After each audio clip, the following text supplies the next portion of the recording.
विभाला आपल्या मनावरचं दडपण जाऊन मन शांत झालंय, स्थिर झालंय हे जाणवलं आणि आपण हे करू शकतो ही भावनाही मनात बळावू लागली. हे आपल्याला जमू शकेल या दिशेनं तिचं मन विचार करू लागलं. अर्थातच हा सूक्ष्म बदल नचिकेतच्या लक्षात आला. नमस्कार. स्टुडिओ संजीवनीमध्ये तुम्हा सगळ्यांचं पुन्हा एकदा मनःपूर्वक स्वागत. आज आपण श्वेता कुलकर्णी यांची तिचं आकाश ही कथा ऐकणार आहोत. संध्याकाळ उलटून गेली होती.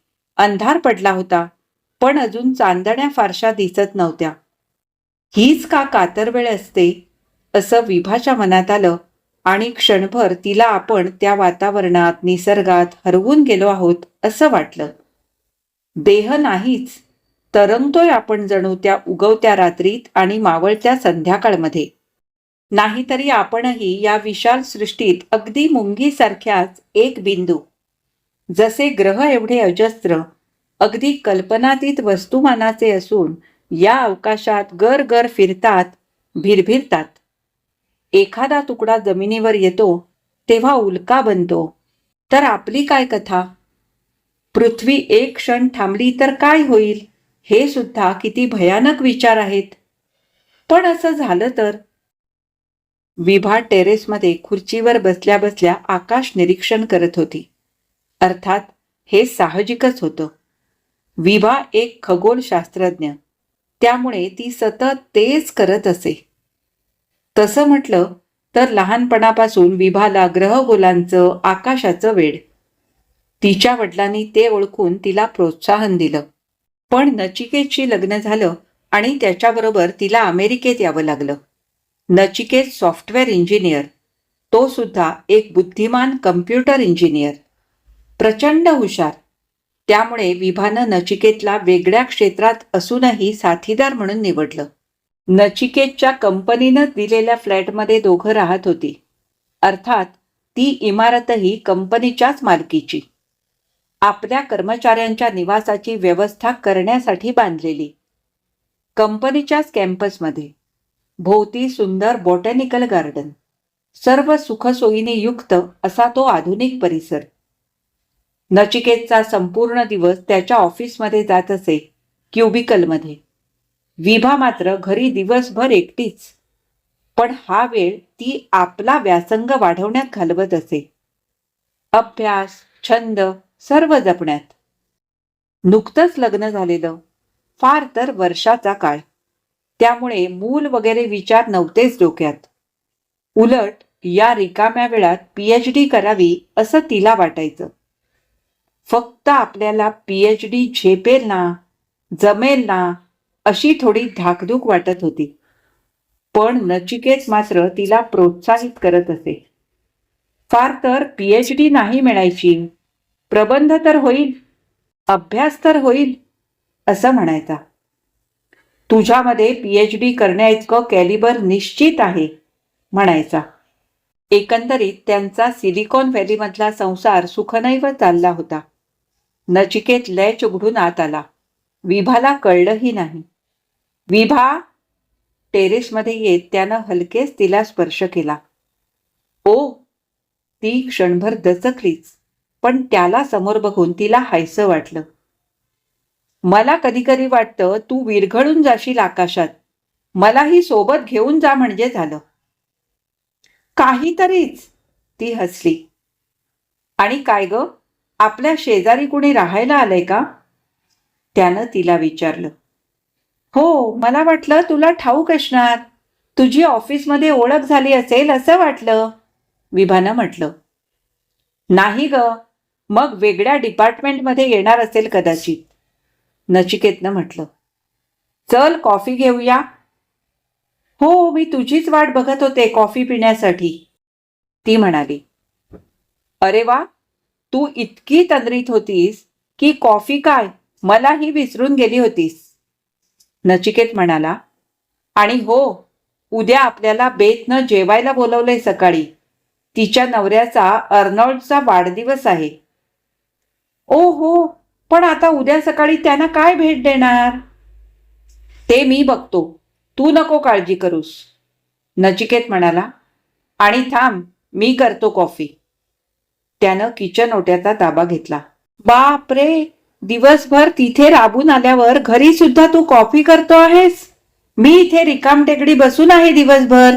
आई काय म्हणतील? काही म्हणत नाही. उगाच टोमणे मारू नकोस. आई आल्यावर तिच्या गळ्यात पडून राहशील आणि दोघी सासू सुना मिळून मला नाचवत राहाल. ठाऊक आहे मला, नचिकेतनं म्हटलं. त्यानं पातेलं ठेवून इलेक्ट्रिक शेगडीचं बटन दाबलं. विभाला हसायला आलं. हसू नकोस, आता शांत बस बघू, त्यानं तिला दटावलं. मग मात्र खरोखरच ती शांत बसली. तिला आठवलं, ती शाळेत असताना आई ही अशीच आपल्यासाठी दूध करायची. बऱ्याचदा गरम पोळी तव्यावरून ताटात यायची. तेव्हा कधीच लक्षात आलं नाही. आईला स्वतःला गरम पोळी कधीच मिळत नाही, पण आपण मात्र गरम गरम पोळी, तूप, लोणचं, भाजी मिटक्या मारत खायचो. मग अभ्यास नाहीतर हुंदडणं. आता काय करत असेल आई? कशी करत असेल? काय विभा, काय झालं? तिच्या समोर कॉफीचा वाफाळता मग ठेवत नचिकेतनं विचारलं. मी शांत बस म्हणालो, गंभीर हो नाही. आईची आठवण आली माझ्या. आपण माझ्या आईबद्दल बोलत होतो ना? विभा नुसतीच हसली. नचिकेतनं तिच्या खांद्याभोवती हात टाकून तिला थोपटलं. बेथ आणि अर्नोल्डच्या घरून ते दोघं परतले तेव्हा दुपार कल्ली होती. नचिकेतनं गाडी आपल्या पार्किंगमध्ये लावली आणि लिफ्टचं बटन दाबलं. तोच एक जोडपं, त्यांची लहान मुलगी असे तिघं त्यांच्याजवळ येऊन उभे राहिले. आम्ही येऊ का सोबत? त्याने विचारलं. ते भारतीयच दिसत होते. हो, नचिकेतनं म्हटलं. नक्की. मग बोलताना समजलं, शेजारी नवीन राहायला आलेलं कुटुंब ते हेच. मी सुबीर भट्टाचार्य, ही बेला बोस आणि आमची मुलगी मिली. त्यांची नावं ऐकून नचिकेत प्रभावित झाला. काय मस्त नावं आहेत. पण भट्टाचार्य, बोस म्हणजे बंगाली दिसत आहेत. भट्टाचार्य, बोस म्हणजे बंगाली? त्यानं विचारलं. हो, कोलकाता, तिथले आहोत आम्ही. अरे वा, चला बरं झालं, भारतीय शेजार मिळाला. आम्ही मुंबईचे. आमच्या मिलीला मात्र बंगाली येत नाही, त्यामुळे आता आम्ही बंगालीच बोलतो घरात. येईल हो, अजून लहान आहे ती. किती वर्षांची आहे?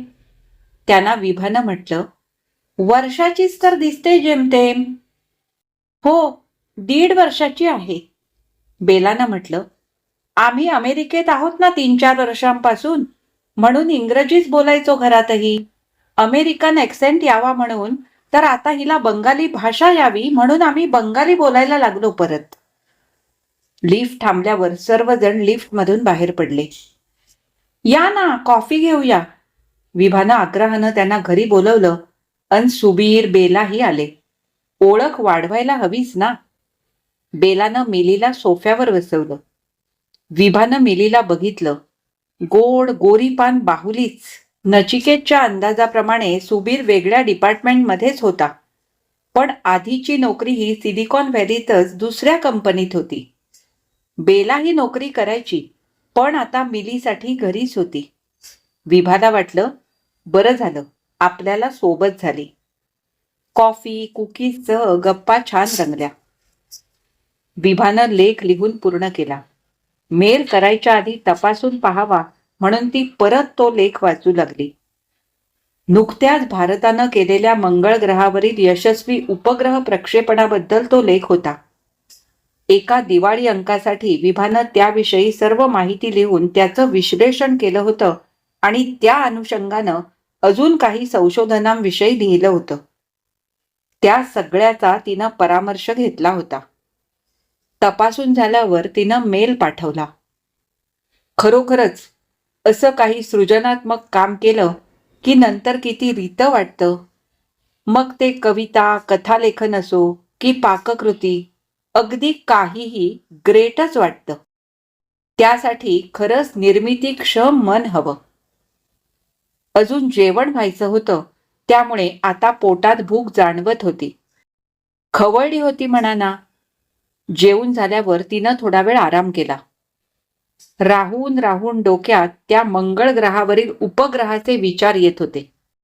पृथ्वीवरील ते सर्व धातू वगैरेंनी तयार झालेला तो उपग्रह, लाखो किलोमीटर पृथ्वीच्या पोटातल्या अवशेषांनी युक्त तो उपग्रह आता मंगळ ग्रहापाशी गेला. भावना नसलेले ते निर्जीव पदार्थ, पण अवकाशात जाणाऱ्या आपल्या अंतराळवीरांना काय वाटत असेल? अवकाश, अंतराळ शब्द सुद्धा किती सुंदर. आपल्याला मूल होईल तेव्हा असंच आकाशासंबंधित नाव ठेवायचं. असं हल्ली खरंच उगीच असं काही वाटतंय. आपल्या शरीरात बदल जाणवतो आहे. पिरियड पण आलेला नाही. नचिकेतला सांगायला हवं. डॉक्टरांकडे जाऊन खात्री करून यावी. काही नाही ना याची. सर्व ठीकठाक आहे ना. अजून 2 वर्ष तरी नको. PhDचा फॉर्म भरायचा आहे. विभा नचिकेत गोडबोले. MSc PhD. कल्पना सुद्धा किती छान वाटते. तितक्यात दरवाजावर थापा पडल्याचं ऐकू आलं. पाठोपाठ घंटीचा आवाज. अशा तऱ्हेनं अशा वेळी खरं तर कुणीच येत नाही. तिनं काहीशा अस्वस्थतेनंच दार उघडलं. समोर बेला आणि मिली. त्यांना पाहून विभा निश्चिंत झाली आणि म्हणाली, अरे वा, मला वाटलं कोण आलं अशा वेळी, पण हे तर गोड पार्सल आलंय. विभानं मिलीला उचलून घेतलं. एक क्षण वाटलंही, आपल्याला जी शंका येते आहे, आपल्या ओटीपोटात बीज रुजलं असेल तर हिला उचलावं की नाही असा संभ्रमही वाटू लागला. मिलीनं विभाच्या केसांमध्ये आपल्या चिमुकल्या हातांची बोटं गुंफली आणि तिच्या निरागस चेहऱ्यावर मिश्किल हसू पसरलं. विभाला हा अनुभव खूप आनंद देत होता. यापूर्वी तिनं लहान मुलांना फारसं खेळवलंच नव्हतं. ती घरात धाकटी. दादा 7-8 वर्षांनी मोठा. शेजारी पाजारीही कुणी लहान मूल नाहीच. असल्या तर मित्रमैत्रिणी बरोबरीच्या. आम्ही डिस्टर्ब नाही ना केलं? बेलानं आत येत विचारलं. नाही, मुळीच नाही. आत्ताच काम पूर्ण झालंय. कसलं? बेलानं मिलीला एकीकडे डोळ्यानं दटावलं, विभाचे केस ओढू नये म्हणून. बेलानं मग मिलीला घेऊन सोफ्यावर बसवलं. आपल्या हातातली बाहुली तिच्या हातात देत तीही तिथे शेजारी बसली. मग विभानं तिला त्याबद्दल माहिती सांगितली. किती छान ना. स्पेस. अगदी जगावेगळं. जगावेगळंच की. विभा हसली. पण अंतराळ शब्द किती मस्त. हो ना, म्हणूनच अंतराळ शब्द निर्माण झाले की अंतराळ म्हणत असतील ना. कदाचित म्हणूनच अंतराळ शब्द निर्माण झाला असेल. आपल्या नजरेत किंवा कवेत जे अंतर येतं त्या अंतरापलीकडच्या अंतराला अंतराळ म्हणायचं. त्या अंतराळ पलीकडचं आभाळ म्हणजे अंतराळ. किती छान बोलतेस तू. म्हणूनच तर छान लिहित असशील. नाही, तसं काही नसतं. बोलणं आणि लिहिणं वेगवेगळ्या गोष्टी आहेत. विभानं चटकन म्हटलं. बेलाच्या चेहऱ्याकडे पाहिलं. तिला फारच उत्कंठा वाटत होती.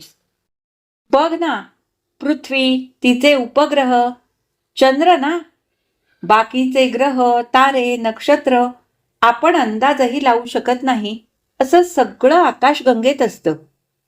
ती एकच नव्हे तर अनेक आकाशगंगा, धूमकेतू, बाप रे, देवकण आणि कृष्णविवर. आपली बुद्धी चालत नाही. मती गुंग होणं म्हणजे काय ते कळण्यासाठी हा अभ्यास करावा. विभानं समरसून सांगितलं. हो ग, हे वाचताना मलाही भिरभिरायचं डोक्यात. आणि कधी कधी असंही वाटतं, या पंचमहाभूतांपासून तर आपलं शरीर बनलं आहे. म्हणजे आपणही ग्रहच की एक प्रकारे आकाशातले.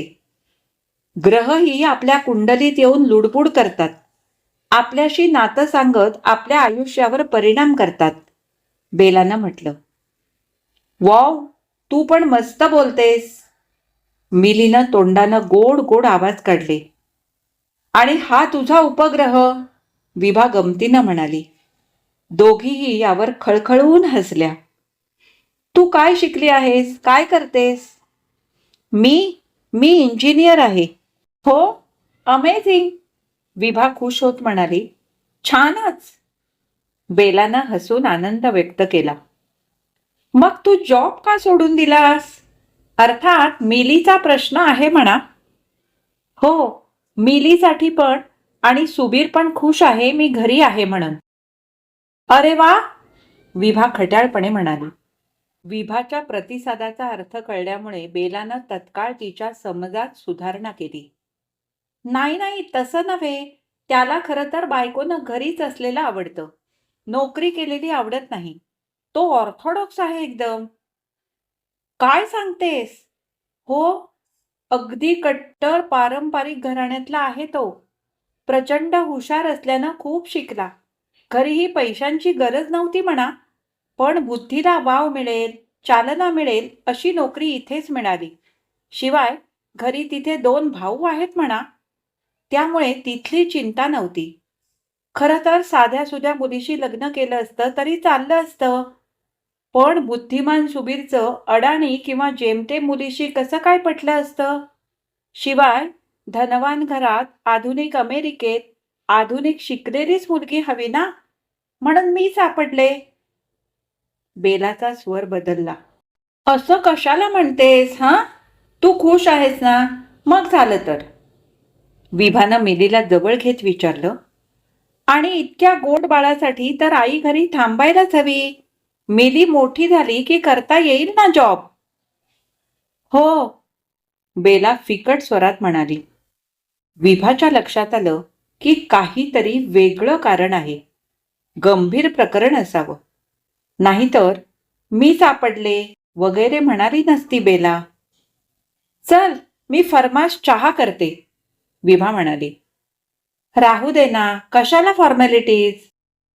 फॉर्मॅलिटी म्हणून नाही, हवा अगदी गार आहे ना. हो, आता बर्फ पडू लागलाय ना. विभानं तिला किचनमध्ये बोलवलं. मग काय, बेला बोस. मला तुमची नावं फार आवडली बुवा. बेला बोस, सुबीर भट्टाचार्य, मिली भट्टाचार्य, सिनेमातली पात्रच जणू. अ मिली भट्टाचार्य बोस दोन्ही, बेला तीव्रपणे म्हणाली. विभा थोडीशी दचकलीच. दोन्ही आडनावं? मग काय झालं? जेवढा सुबीरचा हक्क तेवढाच माझाही. सुबीर जसा आपल्या आईवडिलांचं घराणं चालवतो, नाव पुढे नेतो, तसंच मीही माझ्या आईवडिलांचं नाव पुढे का नाही न्यायचं? आता कदाचित मिली देखील एकुलती एक असू शकेल. मग आमचं नाव पुढे कोण नेणार? बेला एवढं म्हणाली तेव्हा विभा थक्कच झाली. बेला कट्टर स्त्रीमुक्ती विचारांची असणार आणि सुबीर जुन्या विचारांचा. मेळ बसणार कसा? पण मग अशी किती आडनावं लावणार ती? भट्टाचार्य, बोस आणि तिच्या नवऱ्याचंही, विभानं विचारलं. खरं तर हे निरर्थकच आहे सर्व. आत्ताच म्हणाले ना, देह पंचमहाभूतांपासून बनला आहे. तो त्यातच विलीन होणार आहे. मग कशाला एवढा अट्टाहास? आपण चांगलं काम करत राहायचं बास. म्हणजे आपलं नाव 4 चौघात होईल ना. नाहीतरी काहीच केलं नाही चांगलं आणि नावच होणार नाहीये. मग एवढी नावं आडनावं कोण लक्षात ठेवील? आपल्या नातवंडा पंतवंडांपुढं आपली नावं राहणार का लक्षात? आपल्याला तरी आपल्या पणजी पणजोबांचं नाव आठवतं का? नाही ना. पण शिवाजी महाराज, संत ज्ञानेश्वर महाराज, संत तुकाराम महाराज यांची नावं अजून आठवतात ना. ती त्यांच्या कर्तृत्वामुळं. समजलं? तुमच्या बंगालमध्येही असतील ना असे महान लोक. आपण आपलं नाव राहील ना, यापेक्षा काय करतो आहोत हे महत्वाचं. विभा न थकता बोलत होती. चहा झाल्याचं लक्षात आलं आणि ती थांबली बोलायची. तिनं कपांमध्ये चहा गाळला. मिलीसाठी डब्यातून तिनं क्रीम बिस्किटं काढली आणि बेलासाठी चकल्या. घ्या हे, बघ कशा लागतात आमच्या महाराष्ट्रीयन चकल्या. मीही आज आमचा रसगुल्ला करणार आहे, तुला देईन. गोड नको ग. ठीक आहे, मग फिश? मुळीच नको, त्यापेक्षा रसगुल्ला ओके. नॉनव्हेज खात नाहीस? तसं नाही, पण आत्ता आज नको. आज गुरुवार ना. बरं, पण तू खगोलशास्त्रज्ञ आणि हे पाळतेस? हो तर. उलट अजूनच लक्षात येतो परस्पर संबंध. निदान मला तरी आत्ता संशोधक जे सांगतात ते आपल्या संतांनी पूर्वीच लिहून ठेवले. गॅलिलिओनं पृथ्वीचा आकार गोल नाही, खरं तर जिओइड आहे सांगितलं. शिक्षा भोगली. पण संत ज्ञानेश्वरांनी हे आधीच लिहून ठेवलंय. संत रामदास स्वामींनी ही ग्रहांविषयी माहिती अंतरासकट लिहिली आहे. हनुमान चालिसात चंद्र पृथ्वीपासून किती लांब आहे ते सांगितलंय, तर ऋषीमुनींनी ही सर्व माहिती लिहून ठेवली आहे. लोकांना हे समजावं म्हणून पौराणिक कथांमध्ये गुंफले.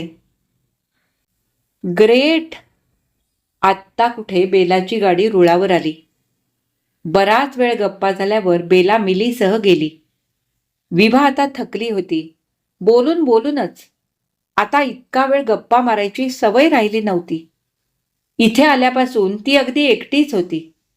पण आपलं वाचन, मनन आणि लेखन यात ती मशगूल होती. बेलाचा ॲग्रेसिव्ह स्वभाव तिच्या लक्षात आला. सुबीर कसा आहे कुणास ठाऊक. आपल्याला काय करायचंय म्हणून तिने ते सर्व बाजूला ठेवलं. एव्हाना संध्याकाळ झालीच होती. तिला टेरेसमध्ये जाऊन बसण्याचे वेध लागले, पण तितक्यात नचिकेत आलाच. काय ग, अशी का दिसते आहेस? त्यानं विचारल्यावर तिनं बेला येऊन गेल्याचं सांगितलं. हो, मग छान की. तुला मैत्रीण मिळाली. बरं झालं, नचिकेत म्हणाला. ते देखील आहेच म्हणा, विभा म्हणाली. आज मी लवकर आलो आहे तर डिनरला जाऊया का? म्हणजे तोच प्लॅन आहे. नचिकेतनं म्हटलं. खूप दिवसात गेलो नाही ना. आधी डॉक्टरांकडे जाऊया का? विभानं विचारलं. तुला ठाऊक आहेस ना? हो अर्थात. मी अपॉइंटमेंट घेतली आहे डॉक्टरांची. रॉबर्ट डिसूझा. बेतनं सांगितलंय चांगले डॉक्टर आहेत. शिवाय त्यांचे फॅमिली फ्रेंड आहेत. बरं. ती निवांत झाली. अपेक्षेप्रमाणेच झालं. तिला शंका होती ती खरी ठरली. ती आई होणार होती. डिनरचा बेत मग अजून छान रेस्टॉरंटमध्ये पार पडला. छान वाटत होतं. तसंच हुरहुरही वाटत होती. काय होणार, कसं होणार इथपासून. खरं तर आत्ता दोघांची मानसिक तयारी नव्हती, पण आता परिस्थितीचा स्वीकार करायचं ठरवलं अगदी मनापासून. विभाला आता आईची फार आठवण येत होती. आत्ता आपण आईजवळ असावं असं फार वाटत होतं, पण ते कसं शक्य होतं? आपण पोटात असताना आईला काय वाटत असेल? परवा मिलीला आपण बेलाचा उपग्रह म्हणालो, तसं आपण आईचा उपग्रह, आणि आता हे बाळ आपला. छे, काहीतरीच. असं विचार करणं मूर्खपणाचं वाटतंय. पण देवानं हे असंच केलं असेल नाही? पण आता आपल्या PhDचं काय? ते कसं करणार? अवघड आहे मग. असा या प्रकारे अडथळा येईल असं वाटतच नव्हतं. सगळं अवघड होऊन बसलं. आपण तर आपल्या अभ्यासात, आपल्या कामातच बुडालो होतो. मग हे काय मध्येच? आपलंच असूनही आता आपल्या प्रगतीमध्ये, आपल्या आयुष्यात अडथळा येणार. ती खूपच बेचैन होती. आई आली असती तर आपल्या भावना वाटून घेणारं कुणी आहे असं वाटलं असतं. मनाला दिलासा वाटला असता. पण निर्णय तर आपल्यालाच घ्यावा लागणार आहे ना. PhD आणि बाळ. आईचं यावेळी यायचं ठरलं होतं, पण मानसीचं लग्न ठरलं आणि तिचं येणं रद्द झालं. म्हणाली, नंतर येते. आणि लांबलंच मग. आता ती कधी येईल कुणास ठाऊक. विभा अशी स्वतःमध्येच हरवून गेली होती 2-3 दिवसांपासून. नचिकेतच्या ते लक्षात आलंच. विभा, काय झालंय? ठीक आहे, आपल्याला हे अपेक्षित नव्हतं, पण झालं ना. आपलंच बाळ आहे ना विभा. हो, पण तरीही धाकधूक वाटते रे. आणि PhD करावी मी असं तूच म्हणत होतास ना. मग मलाही प्रकर्षानं वाटायला लागलंय मी PhD करावीच असं.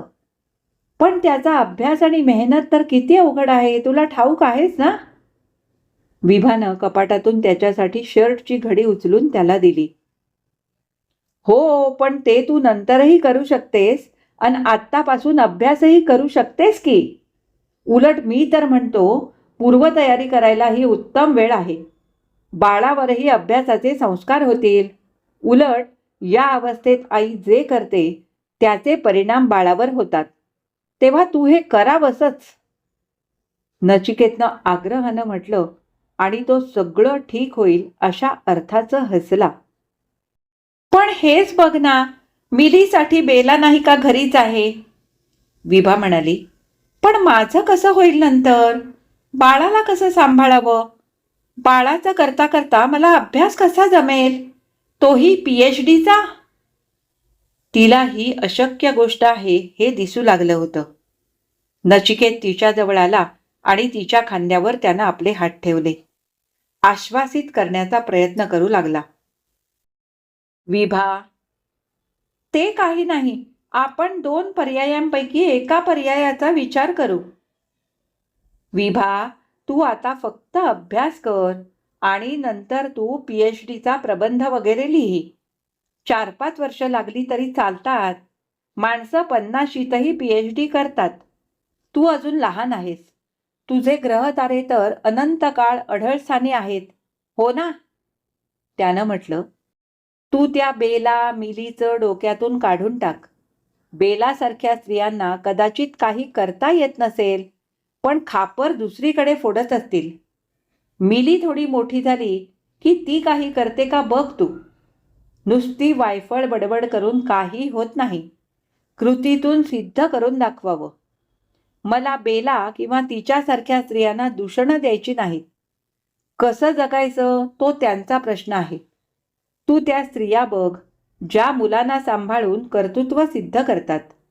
आणि मी आहे ना बाळाला सांभाळायला. काळजी करू नकोस. विभाला एकदम हलकं वाटू लागलं. आपल्या मनावरचं दडपण जाऊन मन शांत झालंय, स्थिर झालंय हे जाणवलं आणि आपण हे करू शकतो ही भावनाही मनात बळावू लागली.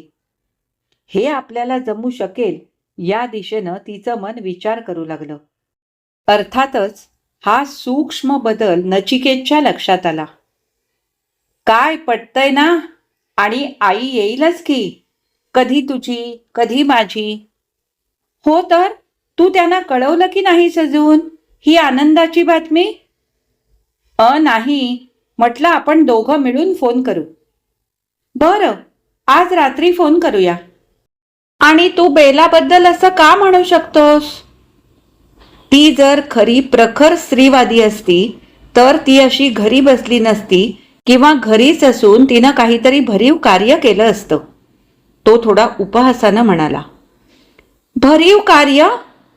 म्हणजे काही वेगळं ग, घर कामाव्यतिरिक्त. बरं, ते जाऊ दे. आपण उगीच कशाला तिच्याविषयी असं बोलायचं, नाही का? ती आणि तिचा संसार, सुबीर भट्टाचार्य ते सर्व सुखी राहोत.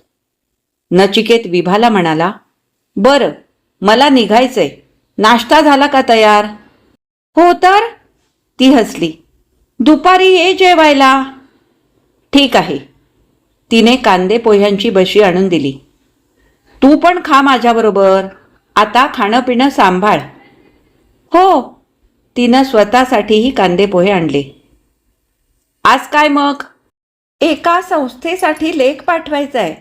श्वेतविवर, बटुदीर्घिका या सगळ्याविषयी माहिती लिहून पाठवायची आहे. अरे वा. आणि काही त्रास होत असेल तर सांग. काळजी घे. विभाच्या मनातले विकल्प दूर होऊन आता ती निश्चिंत झाली होती. तिच्या मनाचं आकाश निरभ्र झालं होतं. आनंदाचा सूर्यप्रकाश पसरत होता. आपल्या आयुष्यातले भाग्याचे ग्रह मार्गी लागणार आणि सर्व ठीक होणार याची खात्री पटू लागली होती. मग तिनं आपल्या मनातला बेला या ग्रहाचा, मिली हा उपग्रह वगैरे वेडगळ विचार त्याला सांगितले आणि विचारलं, वेडी आई ना मी? वेडी कुठली, चांगली शहाणी आहेस की. बरोबर आहे हे. आता तिचा सध्या मिली हाच एक उपग्रह. तुझे मात्र बाळ आणि PhD हे 2 उपग्रह. जसे प्रत्येक ग्रहाला वेगवेगळे उपग्रह असतात तसंच. दोघं अगदी खळखळून हसू लागले. निरभ्र आकाश भला मोठ्या खिडकीतून त्यांचा लख्ख आनंद बघत होतं. ही कथा इथेच संपली.